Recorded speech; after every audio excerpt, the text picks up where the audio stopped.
The Detroit Lions are one of the most fun teams to cheer for in sports right now. A crazy, fun, lovable head coach, a young defense with a crazy amount of talent, a quarterback with a giant chip on his shoulder, and a fan base dying to see a playoff run.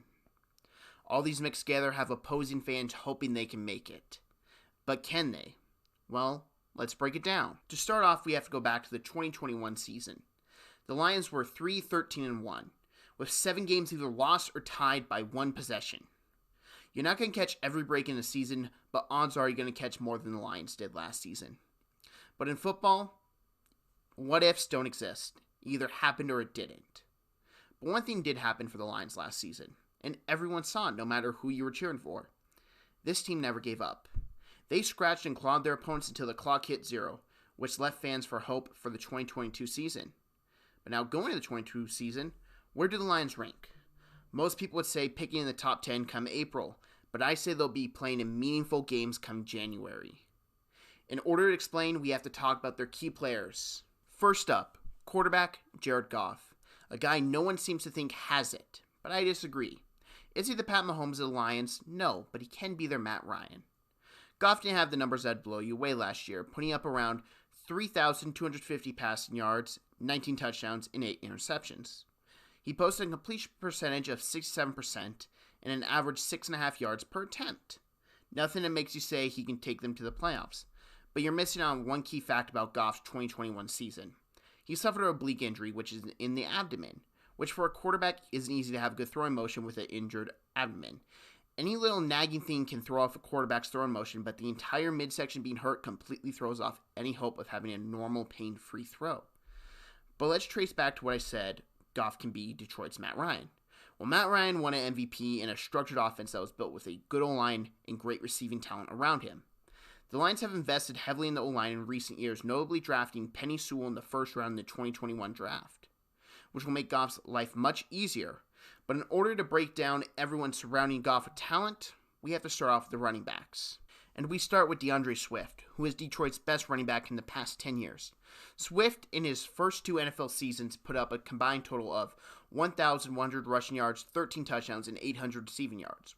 Almost 2,000 total yards of production while missing out on 7 games. Swift is a mismatch for any linebacker in coverage and has the burst to hit the edge on rushing plays that are hard for a D lineman to catch up. He is also compact at 5'9", 210 pounds, making it harder for DBs to wrap him up. In order for the Lions to make a playoff run, Swift needs to get to 1,000 yards rushing this year, and he needs to stay healthy.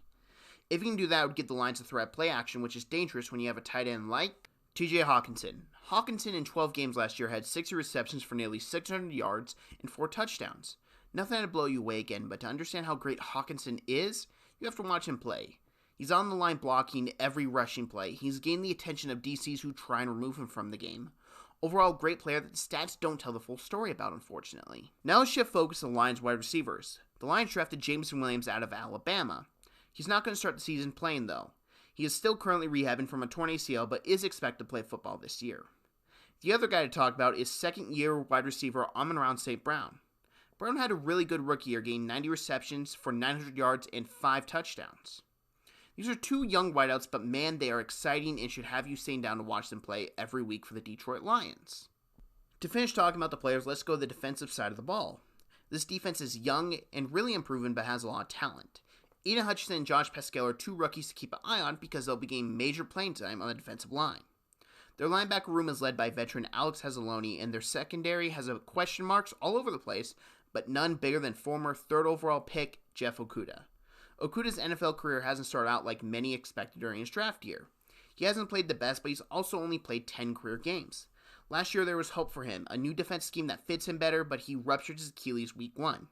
So it's a little hard for me to label him a bust right now. His rookie year he was put in the wrong scheme, and last year he didn't play much at all because of an injury. But this does not mean it's not a make it or leave it year for him. The Lions in the offseason are going to have to decide if they're going to pick up his 5th year option.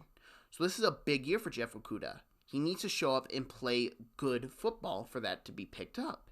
And I believe he has the talent and he's in the right scheme now to finally achieve what everyone once thought he could be, a lockdown corner. Lastly, I want to talk about the Lions coaching staff. I'm not going to talk about prior jobs like I typically do on here. Instead, I want to talk about how many of their coaches played in the NFL, and that would be 8. That's crucial for coaches to be able to relate to the players, because when you go into a weekly basis of watching film or just talking to the player, they know what's going through a player's head. They know what it's like to have a coach mad at them. They know what it's like to have a coach scream at them that they made a mistake at the 13-minute mark in the second quarter. That didn't cost them the game, but the coach really did not like it, and I'm sure they're going to yell at their players as well. But they also know how to relate to their players. They know how to talk to their players because they've been in their shoes. And this all goes back to the leader of the coaching staff, which is Dan Campbell. The one person that everyone seems to think is the rightful leader for the Detroit Lions, and hopefully the guy that'll bring them a Super Bowl championship. My overall thoughts on the Lions are pretty simple. I think they can compete for the playoffs in a weak NFC. There are only 4 teams I think that are slam dunk to make the playoffs out of the NFC, 3 division winners and 1 wildcard team. 2 of them happen to be from the Lions division, though, in the Vikings and Packers. So that leaves me with 2 wildcard spots in which the Lions will be competing for with the rest of the pack. I don't like a lot of the NFC teams, though, this year, as we'll get into in a later date when I talk about them also. But I look at the Lions and I think one thing comes to mind. This team is not going to give up. They're going to fight, scratch, and claw to try and get a playoff spot with Dan Campbell leading the charge. And I believe they can do it. Thank you for making it the end of the video. If you like it, I'd appreciate it if you hit the like button. If you didn't, go down in the comment section. I'll talk to you about it. And hey, if you want to come back next week, I'm talking about Kenny Pickett, hit that subscribe button. But as always, stay safe.